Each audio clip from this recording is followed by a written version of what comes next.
outcome, even though I was afraid I might make a fool of myself. In fact, if you really want to know the truth, I had to come exactly because I might make a fool of myself. Now, what am I talking about? Here it is. I found that nothing in life is worthwhile unless you take risks. Nothing. Nelson Mandela said, "There is no passion to be found playing small and settling for a life that's less than the one you're capable of living." Now, I'm sure in your experiences in school and applying to college and picking your major and deciding what you want to do with life, I'm sure people have told you to make sure you have something to fall back on. Make sure you got something to fall back on, honey. But I never understood that concept, having something to fall back on.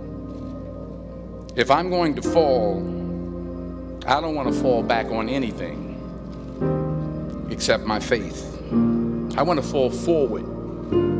I figure at least this way I'll see what I'm going to hit. Fall forward. This is what I mean. Reggie Jackson struck out 2,600 times in his career, the most in the history of baseball. But you don't hear about the strikeouts. People remember the home runs. Fall forward. Thomas Edison conducted 1,000 failed experiments. Did you know that? I didn't know that. Because the 1,001st was the light bulb. Fall forward. Every failed experiment is one step closer to success. You've got to take risks, and I'm sure you've probably heard that before, but I want to talk to you about why that's so important. You will fail at some point in your life. Accept it. You will lose. You will embarrass yourself. You will suck at something. The acting business, you fail all the time. Early on in my career, I auditioned for a part in a Broadway musical. Perfect role for me, I thought, except for the fact that I can't sing. So I'm in the wings, I'm about to go on stage, but the guy in front of me, he's singing like Pavarotti. Here's the thing. I didn't quit. I didn't fall back. I walked out of there to prepare for the next audition, and the next audition, and the next audition. I prayed. I prayed, and I prayed. But I continued to fail, and fail, and fail. But it didn't matter, because you know what? There's an old saying, you hang around the barbershop long enough, sooner or later you're going to get a haircut. So you will catch a break, and I did catch a break. Last year, I did a play called Fences on Broadway. Someone talked about it. Won the Tony Award. And I didn't have to sing, by the way. But here's the kicker. It was at the Court Theater. It was at the same theater that I failed that first audition 30 years prior.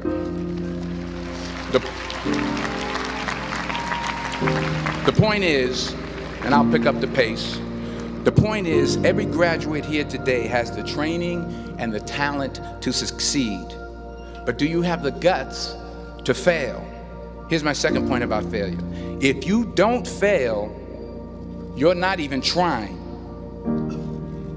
I'll say it again. If you don't fail, you're not even trying. My wife told me this great expression. To get something you never had, you have to do something you never did. Les Brown's a motivational speaker. He made an analogy about this. He says, imagine you're on your deathbed, and standing around your deathbed are the ghosts representing your unfulfilled potential.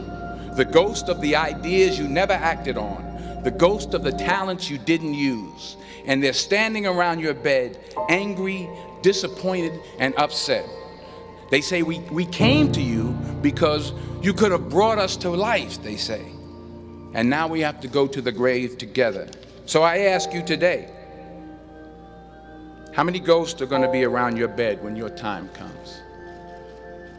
You've invested a lot in your education, and people have invested in you. And let me tell you, the world needs your talents, man, does it ever. I just got back from Africa like 2 days ago, so if I'm rambling on, it's because I'm jet lagged. I just got back from South Africa. It's a beautiful country, but there are places there with terrible poverty that need help. And Africa is just the tip of the iceberg. The Middle East needs your help. Japan needs your help. Alabama needs your help. Tennessee needs your help. Louisiana needs your help. Philadelphia needs your help. The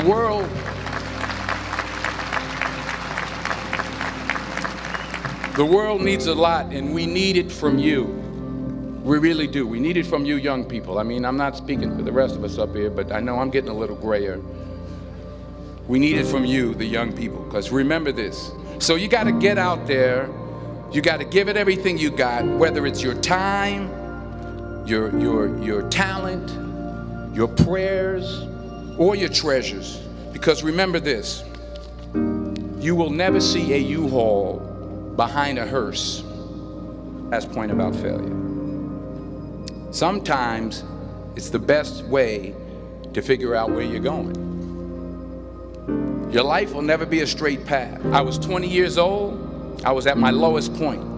And then one day, and I remember the exact day, March 27th, 1975, I was helping my mother in her beauty shop. My mother owned a beauty shop up in Mount Vernon. And there was this older woman who was considered one of the elders in the town. And I didn't know her personally, but I was looking in the mirror, and every time I looked at the mirror, I could see her behind me, and she was staring at me. She just kept looking at me. Every time I looked at her, she kept giving me these strange looks. So she finally took the dryer off her head and she said something I'll never forget. First of all, she said, "Somebody give me a piece of paper. Give me a piece of paper." She said, "Young boy, I have a prophecy, a spiritual prophecy." She said, "You are going to travel the world and speak to millions of people." Now, mind you, I'm 20 years old. I'm flunked out of school.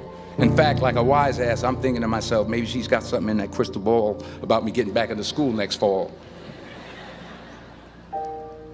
But maybe she was on to something, because later that summer, while working as a counselor at a YMCA camp in Connecticut, we put on a talent show for the campers. And after the show, another counselor came up to me and asked, "Had you ever thought about acting? You're good at that." So when I got back to Fordham that fall, I got in and I changed my major once again for the last time. And in the years that followed, just as that woman prophesied, I have traveled the world and I have spoken to millions of people through my movies. Millions who up till this day couldn't see me, who up till this day I couldn't see while I was talking to them, and they couldn't see me, they could only see the movie. One more page, and I'll shut up. Let me conclude with this one final point, and actually the president kind of brought it up. It has to do with the movie Philadelphia. She stole my material. Many years ago, I did this movie called Philadelphia. We filmed some of the scenes right here on campus. Philadelphia came out in 1993. Most of you were probably still in diapers. Some of the professors too. But that cracked me up.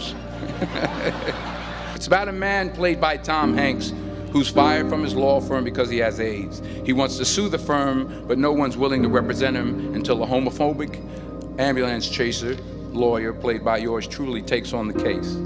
In a way, if you watch the movie, you'll see everything I'm talking about today. You'll see what I mean about taking risk or being willing to fail.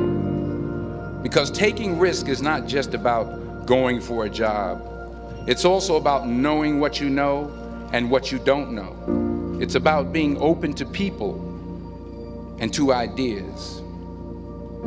In the course of the film, the character I play begins to take small steps, small risks. He very, very, very slowly begins to overcome his fears. And I feel ultimately his heart becomes flooded with love. And I can't think of a better message as we send you off today. To not only take risks, but to be open to life, to accept new views, and to be open to new opinions. To be willing to speak at a commencement at one of the best universities in the country, even though you're scared stiff. While it may be frightening, it will also be rewarding.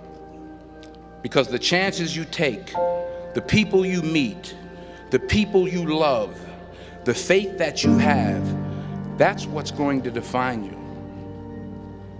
So members of the class of 2011, this is your mission. When you leave the friendly confines of Philly, never be discouraged, never hold back, give everything you got. And when you fall throughout life, and maybe even tonight after a few many glasses of champagne, remember this: fall forward.